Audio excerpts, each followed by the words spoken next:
आज BEE में नया टॉपिक पढ़ते हैं अपन। थ्योरम स्टार्ट करते हैं आज। नेटवर्क का थ्योरम बोलते हैं उसको। तो नेटवर्क का मतलब क्या होता है? नेटवर्क का मतलब क्या होता है? किसी भी कॉम्प्लेक्स जो सर्किट होता है, कोई भी कॉम्प्लेक्स सर्किट को ही क्या बोलते हैं? हम नेटवर्क बोलते हैं। ठीक है। तो किसी भी कॉम्प्लेक्स सर्किट की एनालाइज करने के लिए किसी भी सर्किट के कोई भी एलिमेंट पर फ्लोइंग करंट, कोई भी एलिमेंट के अक्रॉस वोल्टेज की ड्रॉप या फिर किसी भी एलिमेंट पर पावर कंजम्पशन का रेट कैलकुलेशन करने के लिए हम वेरियस नेटवर्क थ्योरम का हम यूज करते हैं। ठीक है। तो वेरियस टाइप के नेटवर्क थ्योरम का यूज करते हैं कोई भी कॉम्प्लेक्स सर्किट या फिर नेटवर्क की एनालाइज करने के लिए। ठीक है। तो नेटवर्क एनालिसिस के केस में वेरियस नेटवर्क थ्योरम्स हैं, उसमें से एक नेटवर्क थ्योरम है जिसको आज मैं ले रहा हूँ वो है superposition theorem. Superposition theorem, superposition theorem. ठीक है। तो सुपरपोजिशन थ्योरम क्या बोलता है कि किसी भी नेटवर्क या फिर किसी भी सर्किट के कोई भी ब्रांच पे फ्लो होने वाला करंट, ठीक है, किसी भी नेटवर्क या फिर किसी भी सर्किट के कोई भी ब्रांच पे फ्लो होने वाला करंट उस नेटवर्क के इंडिविजुअल एनर्जी सोर्सेस के कारण फ्लो होने वाले करंट का अलजेब्रिक सम होता है। इसका मतलब क्या हुआ कि मान लिया जाए ऐसा नेटवर्क है जिसमें दो वोल्टेज सोर्स है V1 और V2। ठीक है, V1 और V2 है। तो उस नेटवर्क में, उस सर्किट में V1 के कारण जो करंट I1 फ्लो होगा और V2 के कारण जो करंट I2 फ्लो होगा। किसमें? कोई भी एलिमेंट, एनी एलिमेंट। ठीक है, एनी एलिमेंट। ठीक है। तो किसी भी एलिमेंट पर फ्लो होने वाला जो करंट है वो इंडिविजुअल एनर्जी सोर्सेस के कारण फ्लो होने वाले करंट का अलजेब्रिक सम होता है। यही बोलता है सुपरपोजिशन थ्योरम। ठीक है। तो किसी भी कॉम्प्लेक्स सर्किट या फिर किसी भी नेटवर्क के कोई भी ब्रांच पर फ्लो होने वाला करंट इंडिविजुअल एनर्जी सोर्सेस के कारण फ्लो होने वाले करंट का अलजेब्रिक सम होता है। ठीक है, समेशन का इक्वल होता है। तो टोटल जो करंट जो फ्लो होंगे वो उस ब्रांच पे फ्लो होने वाला जो करंट जो होगा इंडिविजुअल एनर्जी सोर्सेस के कारण उस पर्टिकुलर ब्रांच में फ्लो होने वाले करंट के अलजेब्रिक सम होंगे। तो मैंने यहाँ पर एग्जांपल बताया कि सपोज कोई सर्किट है, सर्किट में दो आपका वोल्टेज सोर्स है, एक को V1 दिया। मान लिया जाए कोई उस नेटवर्क में कोई रजिस्टर है, किसी ब्रांच में कोई रजिस्टर है, उस रजिस्टर की रेजिस्टेंस वैल्यू R है। तो सपोज इस रजिस्टर R पे V1 के कारण अगर उसमें फ्लो होने वाला करंट क्या है? I1 है। इसी रजिस्टर R पे V2 के कारण फ्लो होने वाला करंट सपोज क्या है? I2 है। तो इस रजिस्टर R पे फ्लो होने वाला जो टोटल जो करंट होगा, ब्रांच जो करंट होंगे वो इंडिविजुअल सोर्स V1 और इस वोल्टेज सोर्स V2 दोनों के कारण फ्लो होने वाले करंट के अलजेब्रिक सम का इक्वल होगा। That means I equal to क्या हो जाएगा? I1 plus I2। ठीक है।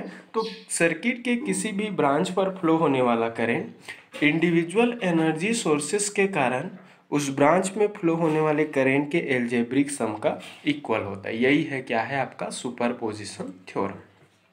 ठीक है। तो सुपरपोजिशन थ्योरम है, उसको फाइंड आउट करने के लिए उसके थ्रू किसी सर्किट के एनालिसिस करने के लिए कुछ स्टेप्स हैं।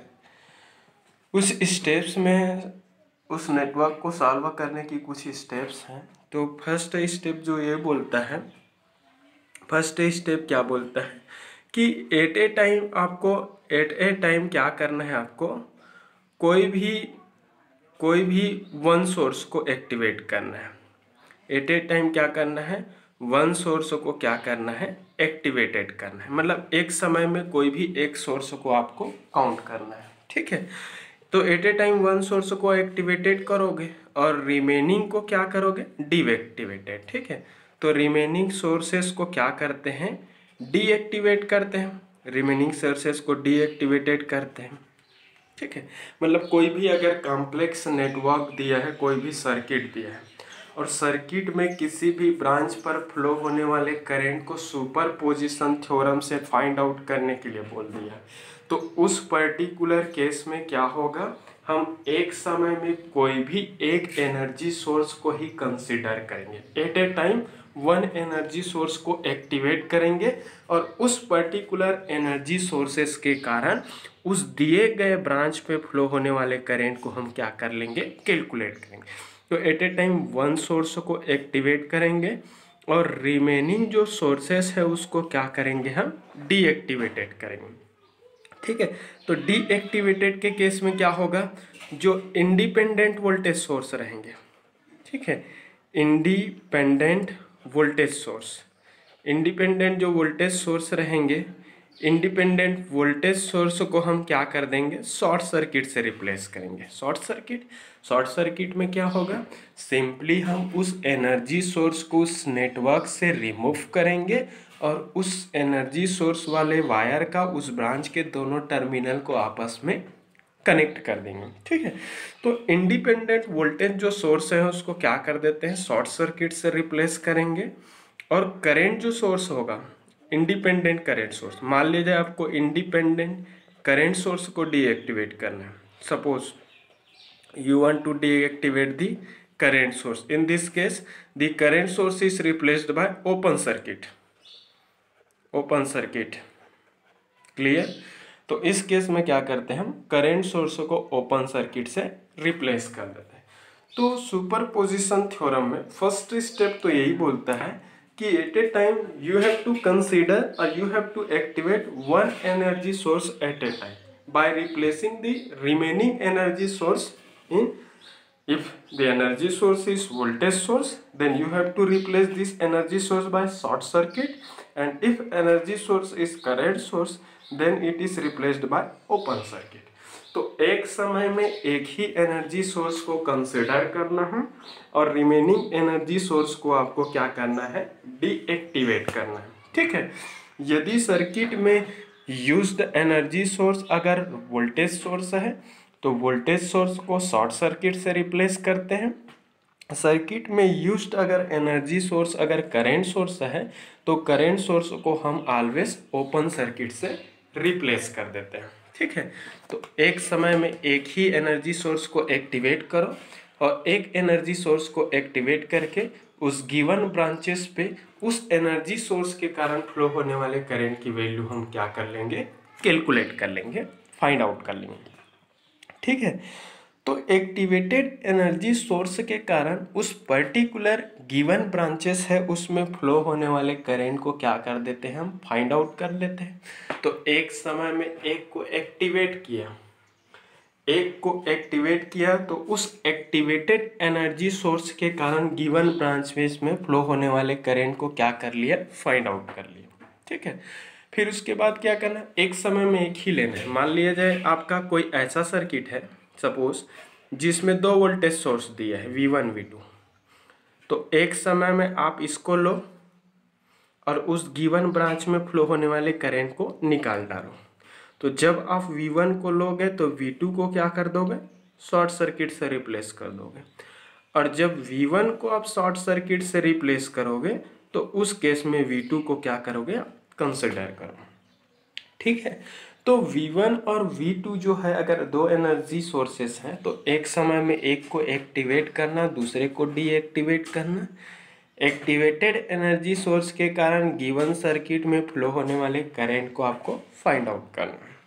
तो V1 को ऑन करोगे तो V2 ऑफ रहेगा मतलब इसको शॉर्ट सर्किट से रिप्लेस कर देंगे। तो V1 के कारण दिए गए ब्रांच मतलब क्वेश्चन वाला स्पेशली मेंशन किया ही रहेगा कि कौन से ब्रांच की करंट को फाइंड आउट करना है, तो उस ब्रांच में फ्लो होने वाले करंट को हम निकाल लेंगे।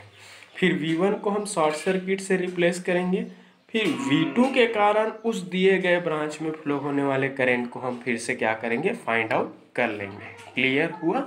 तो इस प्रोसेस को हम रिपीट करते हैं जब तक हर एक एनर्जी सोर्स है वो क्या ना हो जाए, कवर ना हो जाए। फिर अकॉर्डिंग टू सुपरपोजिशन थ्योरम क्या बोलता है, कि सर्किट के किसी भी ब्रांच पे फ्लो होने वाला जो करंट है वो इंडिविजुअल एनर्जी सोर्सेस के कारण फ्लो होने वाले करंट के अलजेब्रिक सम का इक्वल होगा।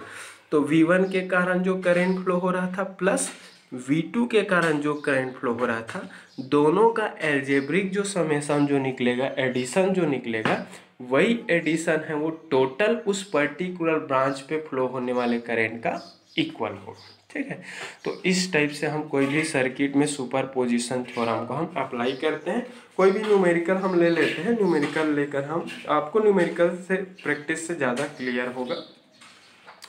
एक क्वेश्चन ले लेता हूँ।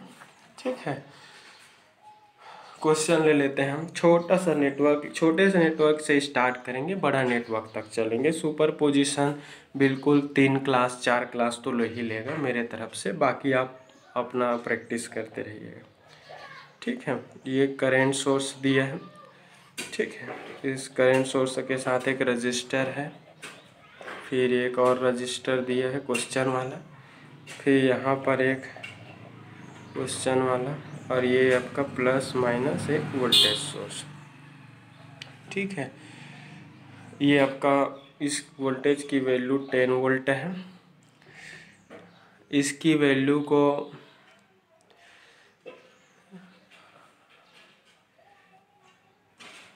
ये आपका 8 एम्पियर का है।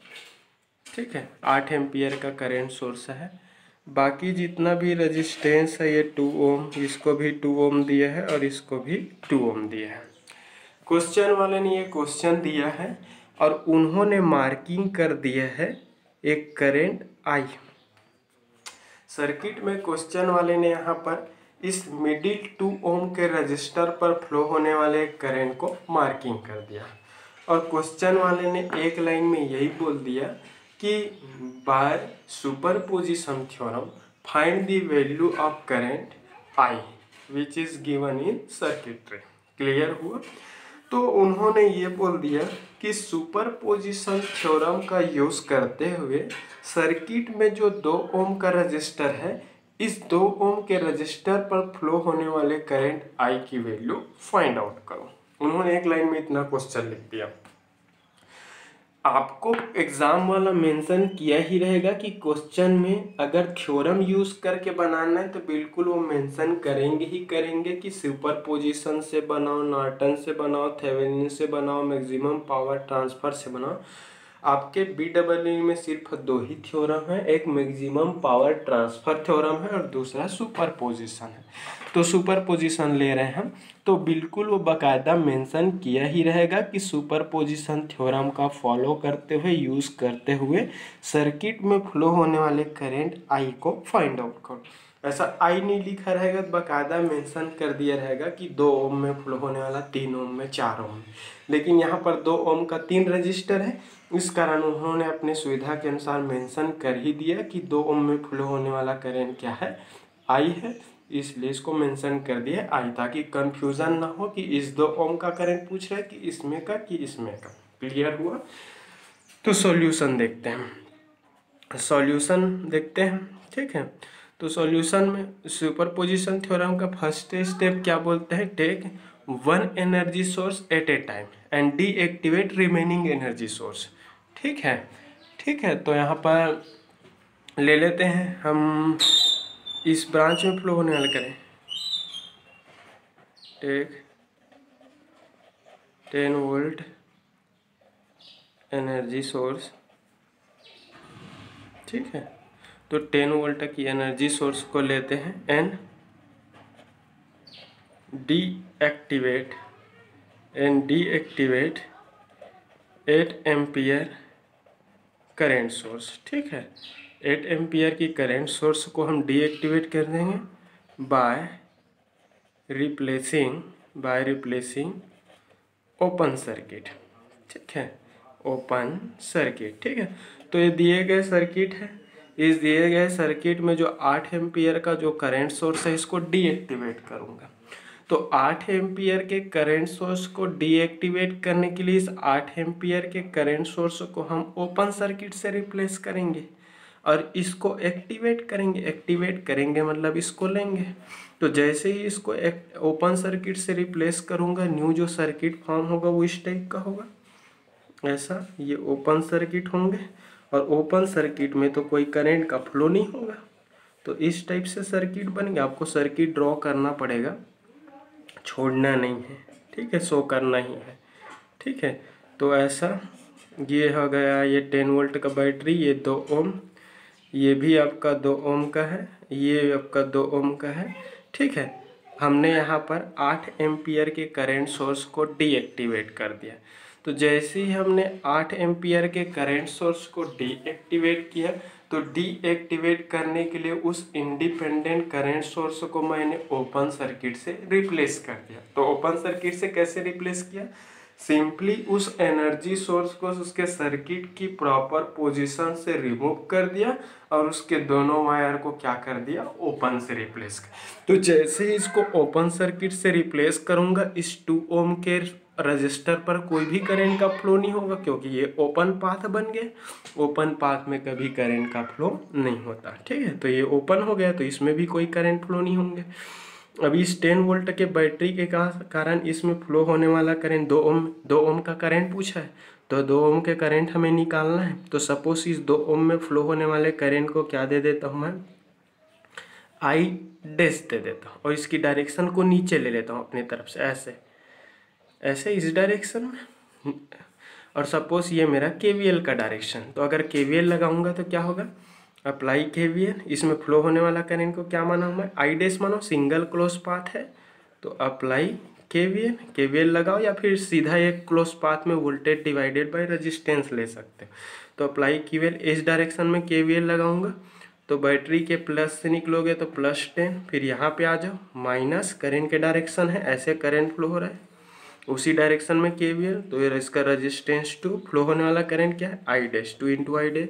फिर इधर आ जाओ, करंट का डायरेक्शन इस कारण माइनस, रजिस्टर की रेजिस्टेंस 2, फ्लो होने वाला करंट क्या है? I dash, 2 I dash equal to 0। इसको सॉल्व करोगे तो 10, ये same sign, 4 I dash equal to 0। I dash वाले को एक तरफ ले जाओ, 4 आई डैश इक्वल टू 10, या फिर आई डैश इक्वल टू क्या हो जाएगा? 10 डिवाइडेड बाई 4। इसको सॉल्व करोगे मिलेगा 2.5 एम्पियर, ठीक है। तो आई डैश का वैल्यू 2.4। यहाँ पर सीधा सीधा आपको केवीएल लगाने का ज़रूरत भी नहीं पड़ेगा। कैसे?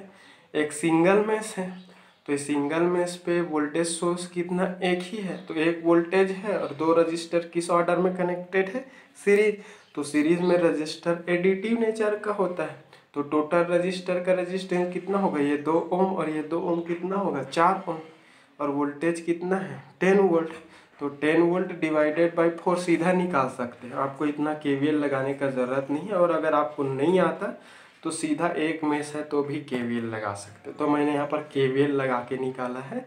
इसमें करंट आई डैश माना है, जो क्वेश्चन वाले ने करंट का डायरेक्शन माना था आई, उसी डायरेक्शन में मैंने एक करंट आई डैश माना। आई डैश क्यों माना? क्योंकि ये 10 वोल्ट के कारण इस 2 ओम पे फ्लो होने वाला करंट है।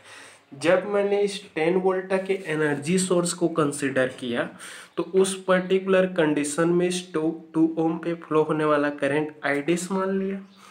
तो अब मैं यहाँ पर 8 एम्पियर का करंट सोर्स को एक्टिवेट करूँगा, ठीक है। Activate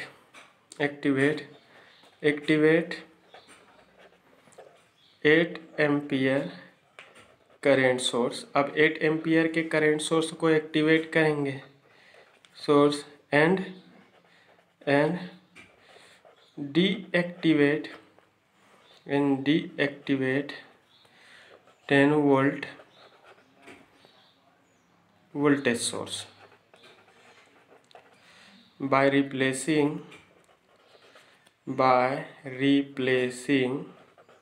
short circuit. तो इसको शॉर्ट सर्किट से रिप्लेस करके हम उसको क्या करते हैं? बाय रिप्लेसिंग शॉर्ट सर्किट, ठीक है। तो इस 10 वोल्ट का जो बैटरी, ये 10 वोल्ट का बैटरी है। अब इस 10 वोल्ट के बैटरी को मैं क्या करूँगा? डीएक्टिवेट करूँगा। तो अभी मैंने बताया कि कोई भी वोल्टेज सोर्स को डीएक्टिवेट करने के लिए शॉर्ट करते हैं। इसका मतलब क्या होता है? उस वोल्टेज सोर्स को उस सर्किट से रिमूव करते हैं और उसके दोनों वायर को आपस में जोड़ देते हैं। ठीक है, तो अब इस वोल्टेज सोर्स को मैं क्या करूँगा, मैं शॉर्ट करूँगा तो ऐसा होगा। सर्किट ड्रॉ कर लेते हैं। अब 8 एम्पियर के करेंट सोर्स को आप कंसिडर करोगे। ये 8 एम्पियर का करेंट सोर्स लोगे आप, और उसके बाद क्या करोगे आप, 10 वोल्ट के बैटरी को शॉर्ट कर दोगे। तो 10 वोल्ट के बैटरी को शॉर्ट करोगे तो ये ऐसा शॉर्ट होगा। ये वहाँ से बैटरी को हटा दिया और इसके दोनों वायर को ऐसा जोड़ दिया तो शॉर्ट हो गए। ये 2 ओम है, ये 2 ओम है, और ये भी क्या है, 2 ओम। क्लियर हुआ। और इस 8 एम्पियर के कारण इस 2 ओम पे फ्लो होने वाला करंट सपोज क्या है, I डबल डैश, और इसकी डायरेक्शन को मैं अपनी तरफ से क्या मान लिया, नीचे मान लिया। ठीक है, तो इंडिविजुअल एनर्जी सोर्सेस के कारण उस गिवन ब्रांचेस के लिए हमें एक एक करंट कंसीडर करना ही पड़ेगा। हमने 10 वोल्ट का बैटरी को जब कंसीडर किया तो एक करंट माना। अब 10 वोल्ट के बैटरी को डीएक्टिवेट करके 8 एम्पियर के करंट सोर्स को कंसीडर किया, तब भी मैं एक करंट मान रहा हूँ, और इसकी डायरेक्शन को मैं अपने तरफ से सेम डायरेक्शन लिया हूँ। आप चाहते हैं तो इसको अपोजिट डायरेक्शन भी ले सकते हैं।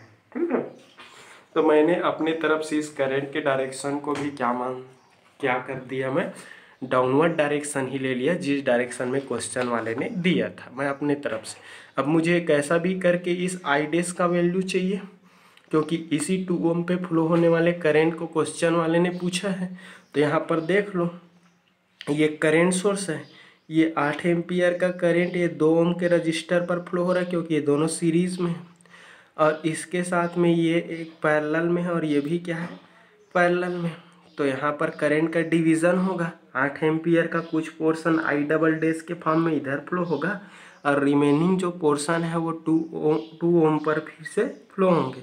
तो मैं यहाँ पर एक करंट डिवीज़न का रूल लगा सकता हूँ।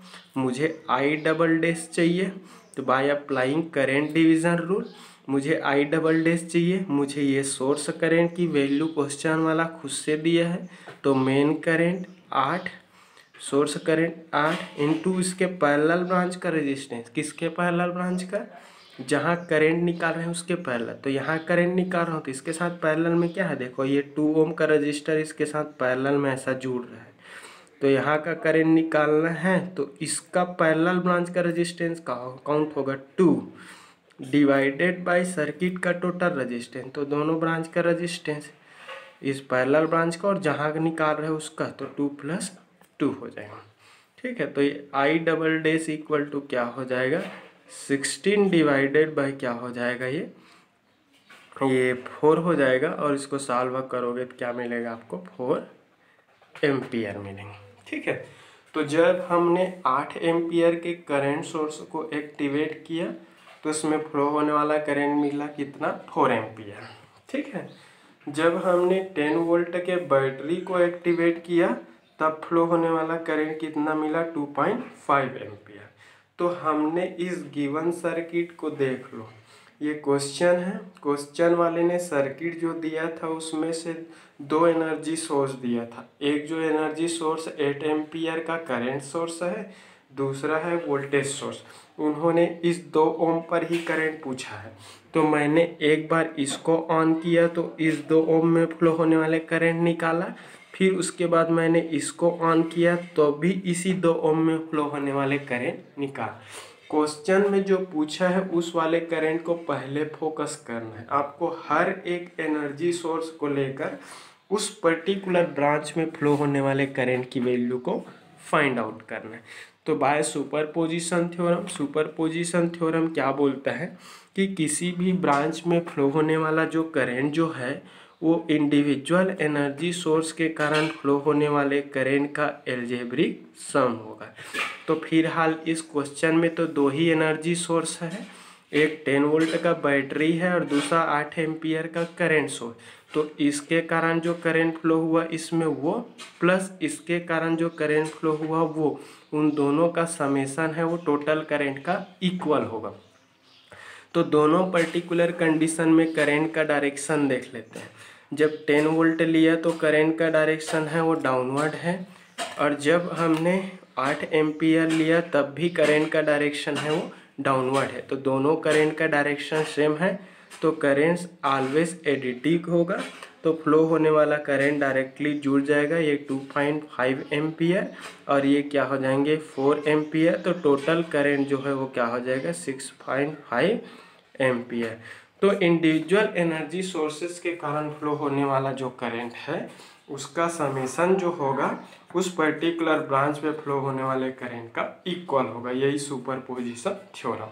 तो by superposition theorem the total current flowing through this 2 ohm resistor will be additive sum of current due to individual energy sources. So I equal to I dash plus I double dash.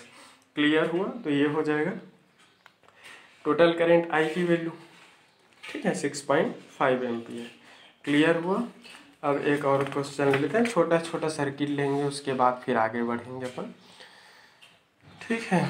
एक और ले लेता हूँ मैं superposition का, छोटे circuit से concept start करते जाएंगे फिर बड़ा तक जाएंगे, ठीक। तो एक है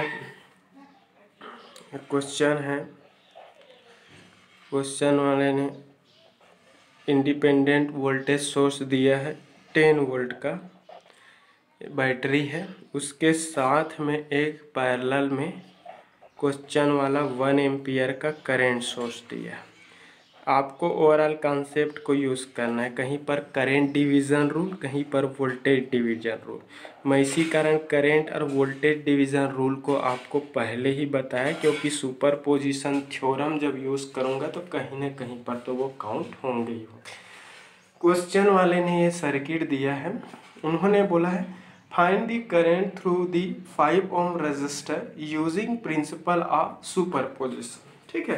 तो सुपरपोजिशन थ्योरम का यूज करके इस 5 ohm के रजिस्टर पर फ्लो होने वाले करंट की वैल्यू निकालना है, ठीक है। तो क्वेश्चन वाले ने इस 5 ohm के रजिस्टर पे फ्लो होने वाले करंट को उन्होंने किससे बोला है, सुपरपोजिशन थ्योरम। तो सुपरपोजिशन थ्योरम का स्टेप तो यही बोलता है कि एक समय में कोई भी एक एनर्जी सोर्स को क्या कर डालो, एक्टिवेट कर डालो। तो सबसे पहले हम एक्टिवेट करते हैं, take 10 volt energy source, 10 volt energy source. तो 10 वोल्ट के एनर्जी सोर्स को हम एक्टिवेट करेंगे, या फिर activate 10 volt energy source and deactivate 1 ampere current source, ठीक है। तो 1 एम्पियर के करेंट सोर्स को हम क्या करेंगे, डीएक्टिवेट करेंगे, ठीक है।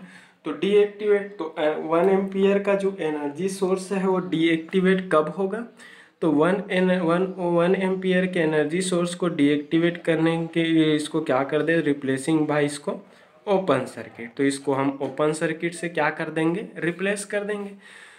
तो हम 10 वोल्ट के बैटरी को ले रहे हैं, तो 10 वोल्ट का बैटरी लेंगे, ठीक है, ये 10 वोल्ट का बैटरी। फिर उसके बाद हम क्या कर दिया, ओपन कर दिया।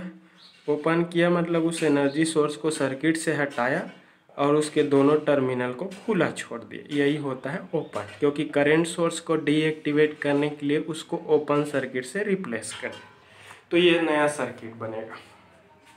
हमने 10 वोल्ट के बैटरी को एक्टिवेट किया, तो एक दूसरा एनर्जी सोर्स करंट सोर्स था, उस करंट सोर्स को हमने क्या किया, डीएक्टिवेट किया। करंट सोर्स को डीएक्टिवेट करने के लिए हमने उस करंट सोर्स को सर्किट से रिमूव करके उसके दोनों टर्मिनल को ओपन सर्किट से रिप्लेस कर दिया, ठीक है।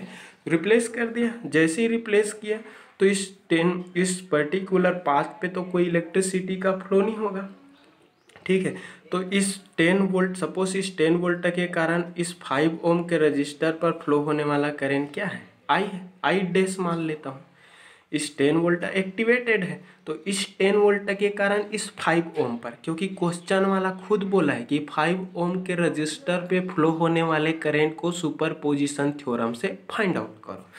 तो 10 वोल्ट को एक्टिवेट करके इसमें फ्लो होने वाला करंट निकालूंगा, उसको मान लिया मैं अपने तरफ से, क्या मान लिया, 5 ओम। अब देखो ये क्लोज पाथ दिख रहा है, इधर तो करंट कोई फ्लो होगा नहीं, ओपन हुआ, तो ये पर्टिकुलर ऐसा क्लोज पाथ दिख रहा है, और इस पर्टिकुलर क्लोज पाथ पे एक वोल्टेज है और एक रजिस्टर है। तो इसमें flowing current due to this 10 volt will be I dash and I dash will be voltage divided by resistance. तो वोल्टेज है पूरे इस क्लोज पाथ का वोल्टेज है 10 वोल्ट और इस पूरे क्लोज पाथ का रजिस्टर है वो 5 ओम। तो voltage divided by resistance equal to क्या होता है करंट। तो फ्लोइंग करंट क्या होगा 2 एम्पियर। क्लियर हुआ।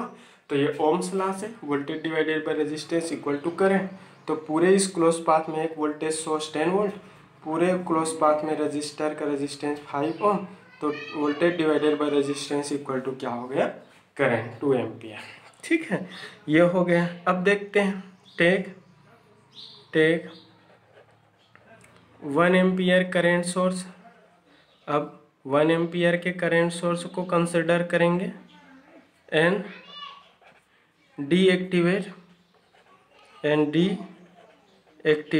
अब deactivate 10 volt voltage source by replacing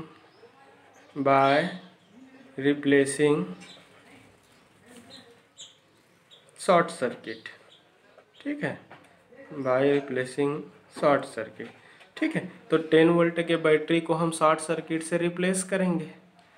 तो क्योंकि वोल्टेज सोर्स को शॉर्ट करते हैं, एक समय में कोई भी एक एनर्जी सोर्स लेना है। हमने 10 वोल्ट लिया तो करंट सोर्स को डीएक्टिवेट किया। अब हम क्या करेंगे, अब करंट सोर्स को लेंगे और वोल्टेज सोर्स को क्या करेंगे डीएक्टिवेट करेंगे। तो 10 वोल्ट के बैटरी को हमने हटा करके उसको शॉर्ट सर्किट से रिप्लेस किया।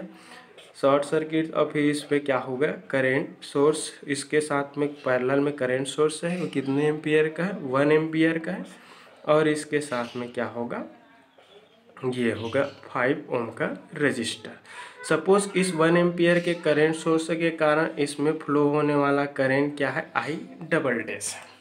अब ये ऐसा सर्किट बनेगा, जैसे ही मैं 10 वोल्ट के बैटरी को शॉर्ट सर्किट से रिप्लेस करूँगा, शॉर्ट सर्किट से रिप्लेस करने से आपका करंट सोर्स शॉर्टेड हो रहा है, करंट सोर्स के साथ साथ ये 5 ओम का रजिस्टर भी शॉर्ट हो रहा है।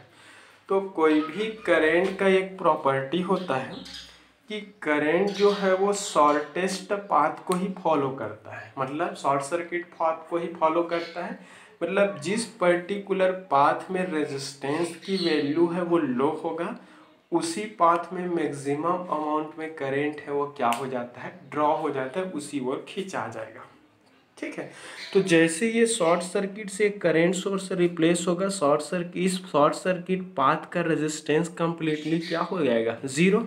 शॉर्ट सर्किट में रेजिस्टेंस जीरो हो जाएंगे।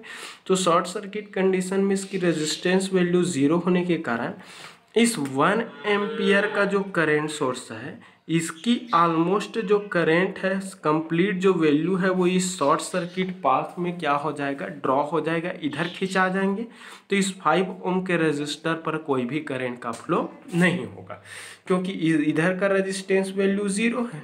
अब यहाँ की रेजिस्टेंस जीरो है तो यहाँ की करंट क्या होगा इनफाइनाइट, मतलब ऑल कंप्लीट जो 1 एम्पियर का जो करंट है वो इस शॉर्ट सर्किट पाथ पे ही क्या हो जाएंगे ड्रॉ हो जाएंगे। इस 5 ओम के रजिस्टर पर कोई भी करंट का फ्लो नहीं होगा। ये रीज़न लिखना पड़ेगा ना आपको। So due to this short circuit path almost all 1 ampere current will be drawn by this short path, so there is no current through this 5 ohm resistor, so I double dash becomes to 0 ampere। तो इस particular condition में क्या होगा, इस 1 ampere के current source के कारण इस 5 ओम के रजिस्टर पर कोई भी करंट का फ्लो नहीं होगा। तो उस करंट को मैं आई डबल डैश माना हूँ। तो I double dash equal to क्या हो जाएगा जीरो। क्यों जीरो हो जाएंगे, क्योंकि इस 1 एम्पियर का जो करंट है वो पूरा जो करंट है वो इस शॉर्ट सर्किट पाथ की ओर ड्रॉ हो जाएंगे। तो इधर आई डबल डैश के फॉर्म में कोई भी करंट का फ्लो नहीं होगा। तो I double dash equal to क्या हो जाएगा 0 एम्पियर, ऐसा हो जाएगा। अब देख लो क्वेश्चन वाले ने ये सर्किट दिया था, एक 10 वोल्ट का बैटरी दिया था, एक 1 एम्पियर का करंट सोर्स दिया था। क्वेश्चन वाले ने यहाँ पर ये बोला था कि इस 10 वोल्ट के कारण और इस 1 एम्पियर के कारण जो भी करंट फ्लो होगा 5 ओम में उन दोनों का एडिटिव जो सम जो होगा, एल्जेब्रिक जो सम होगा वही करंट होंगे, उसी को निकालो। तो हमने एक बार 10 वोल्ट लिया, इसको ओपन किया तो इसके कारण इसमें फ्लो होने वाला करंट निकाल लिया। फिर हमने इसको शॉर्ट किया, इसको लिया तो इसके कारण इसमें फ्लो होने वाला करंट। तो दो एनर्जी सोर्स है, मैंने एक एक करके दोनों को लिया और दोनों के कारण इसी 5 ओम पर फ्लो होने वाला करंट निकाला, क्योंकि क्वेश्चन वाले ने इसी 5 ओम पर पूछा है। तो सुपरपोजिशन थ्योरम क्या बोलता है, किसी भी सर्किट के कोई भी ब्रांच पर फ्लो होने वाला करंट इंडिविजुअल एनर्जी सोर्सेस के कारण फ्लो होने वाले करंट का एल्जेब्रिक सम होता है। तो by superposition theorem the total resultant current flow which is flowing through this 5 ohm resistance will be algebraic sum or additive of current due to individual current source। ठीक है, तो दोनों का direction same माना हो, आई डबल डैश को भी इसी डायरेक्शन में माना हो, आई डैश को भी इसी डायरेक्शन में माना हो, तो दोनों का डायरेक्शन सेम होने से डायरेक्टली जुड़ जाएगा। और एक की जो वैल्यू है वो क्या है 2 और दूसरे की वैल्यू क्या है 0। तो सुपरपोजिशन थ्योरम के कारण टोटल फ्लोइंग जो करंट है क्या हो जाएंगे 2 एम्पियर होगा। तो ये सुपरपोजिशन थ्योरम से उस पर्टिकुलर 5 ओम के रजिस्टर पर फ्लो होने वाला करंट निकल गया। ठीक है, आप यहाँ कोई भी आप चाहते हो तो सुपरपोजिशन अप्लाई करो, उसके बाद लूप एनालिसिस करो, मेश एनालिसिस करो, कोई भी एनालिसिस करो। आपको कैसे भी करके उस गिवन जो ब्रांच है उस पे करंट को ही निकालना है, कैसा भी करके आपको गिवन ब्रांच पे ही क्या निकालना है, करंट निकालना है। ठीक है, तो ये है आपका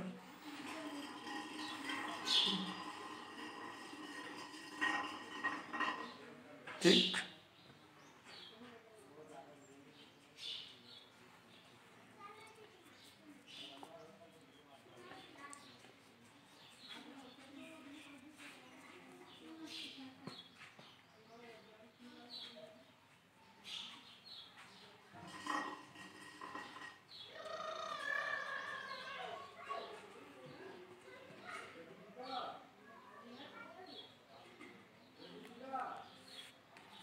तो एक समय में कोई भी एक को लेना है।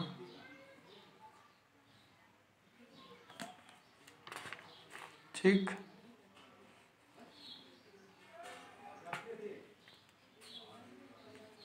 ये रहा। आई थिंक सबको क्लियर हो गया होगा। वीडियो समझ में आया तो वीडियो पे कमेंट करें, लाइक करें, शेयर करें। Thank you.